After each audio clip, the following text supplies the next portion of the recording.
Salut à tous, j'espère que vous allez tous très bien. On se retrouve pour analyser ce premier match de la saison du côté de l'OM. Une reprise à l'extérieur contre le Stade Brestois, victoire 3-2 des Marseillais. On a transpiré, on est fidèle à nous-mêmes, on aime se faire peur. On repart avec les 3 points pour nos débuts en Ligue 1 et ça fait plaisir. Je vais donc vous présenter ma petite analyse du match et je vous donnerai mes tops et mes flops pour ce Brest-OM. N'hésitez pas à nous suivre sur Twitter et Insta, les liens sont en description. À vous abonner en activant la cloche, à laisser un petit pouce bleu si notre contenu vous plaît et à réagir au match dans les commentaires. Le Discord est disponible aussi, le lien d'invitation sera en description et en commentaire épinglé, alors si ça vous intéresse, n'hésitez pas. D'ailleurs, donnez-nous vos tops et vos flops de ce match dans les commentaires pour qu'on puisse en débattre tous ensemble, vous découvrirez les miens un petit peu plus tard dans cette vidéo les amis. On va commencer par la compo, 4-3-3, fallait composer avec les absences, notamment Sarr, Payet et Alvaro, 3 titulaires habituels quand même. Dans les buts, Mandanda est bien présent malgré quelques doutes suite au Covid, Sakai retrouve sa place à droite, Amavi à gauche et lui bien présent aussi.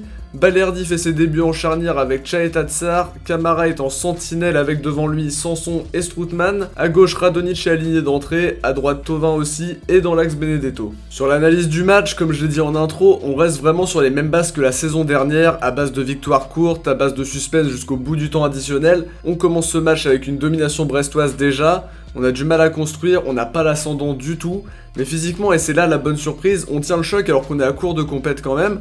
Une prépa complètement tronquée avec des matchs annulés, notre premier match de Ligue 1 reporté, c'était pas forcément les meilleures conditions. Toujours est-il qu'on arrive à reprendre l'ascendant et même à ouvrir le score grâce à la spéciale Thauvin, et à enfoncer le clou grâce à Chaeta Tsar encore une fois sur une passe de Thauvin. La VAR a quand même dû s'en mêler pour éviter à l'arbitre de siffler un hors-jeu inexistant sur le 2-0. Côté arbitrage, c'était vraiment pas satisfaisant ce soir je trouve. J'ai encore quelques doutes sur la main de Duverne qui me semble existante quand même.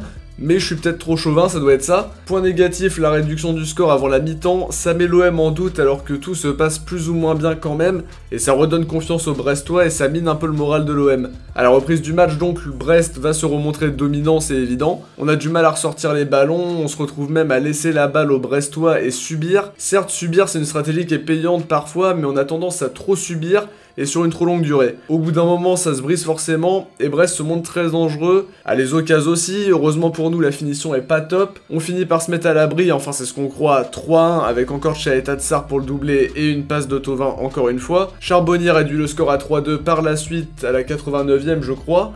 Et faudra quelques minutes de temps additionnel pour bien transpirer comme il faut, mais au bout du compte on repart avec le 3 points. Pour résumer, mon analyse tient vraiment en 3 points, on a ce réalisme qui nous permet ce soir de marquer 3 buts, on a 7 frappes, on encadre 4, ça c'est un très bon point puisqu'il faut éviter le plus possible de vendanger sur les occasions qu'on a, d'autant qu'on aime bien jouer aussi un petit peu solide derrière et qu'on veut punir sur les contre-attaques, c'est encore plus nécessaire de vraiment capitaliser sur les occasions qu'on a. L'autre point positif c'est cette condition physique qu'on a réussi à avoir malgré ce manque de compétition et une prépa qui a été trop chamboulée. Dans les duels on était pas mal et ça me rassure d'un côté. Dernier point de mon analyse, c'est que l'OM par contre se laisse trop subir à mon goût. Même si les temps faibles sont globalement bien gérés, contre des équipes qui sont plus fortes offensivement, ce sera peut-être beaucoup plus dangereux. Faudra éviter que ça se produise trop souvent, sinon ça peut facilement aboutir à des matchs nuls contre des équipes modestes ou des défaites concédées bêtement. Faut savoir laisser le ballon certes, mais il faut aussi savoir prendre le jeu à son compte parfois pour prendre quand même un ascendant et pas laisser subir tout le match non plus. Donc ce soir en globalité, il y a des choses à revoir dans le jeu, il y a des choses qu'il va falloir éviter aussi défensivement. On prend 2 buts, je trouve que c'est trop, faudra en tirer les conclusions qui s'imposent. Par contre sur le plan classement, on prend quand même 3 points.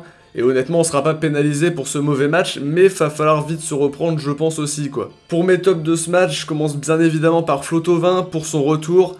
Après 464 jours sans marquer, il s'offre un but et 2 passes décisives. En termes de stats, ça commence très fort pour notre ailier. Il a apporté le danger, ça a été la menace numéro 1 quand même pour les Brestois. Sur les coups de pied arrêtés, il a amené une précision qui nous manquait cruellement la saison dernière et qui sera un atout cette saison. On parlait de Thauvin comme une vraie recrue, il le confirme ce soir en nous sortant une prestation XXL. L'autre top de ce match, c'est bien sûr Chaeta Tsar, auteur d'un doublé, très solide défensivement.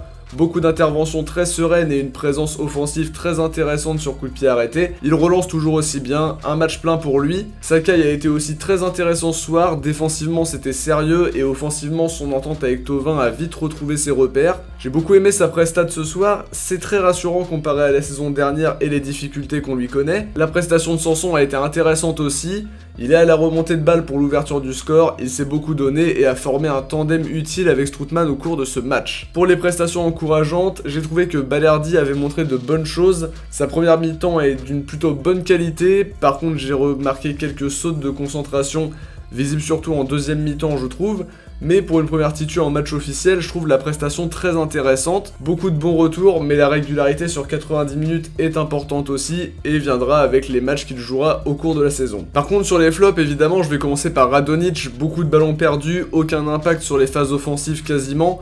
On l'a souvent vu tricoter et montrer une intelligence de jeu très moyenne ce soir. Quand il est titu, il a toujours du mal à se montrer, de quoi garder peut-être cette image de super sub. On sait qu'il est capable de mieux, mais en début de match, s'il est aligné, il n'y arrive que très rarement, voire jamais. Amavi a lui souffert en première mi-temps, mais il s'est repris en deuxième, a vécu une première mi-temps quand même très compliquée, faut le dire, où finalement Franco Nora lui a fait des misères sur le côté. Physiquement, il n'était probablement pas à 100% après avoir été touché par le Covid, vous le savez, et cette association sur la gauche entre Radonjic et Amavi, c'était vraiment un point faible aujourd'hui.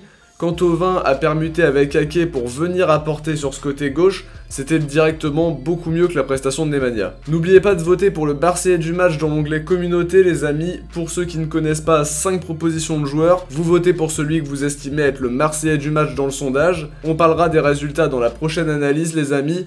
J'espère que vous avez aimé cette vidéo, merci à tous de l'avoir regardée. On se retrouve très vite pour faire le point sur l'arrivée de Nagatomo à l'OM.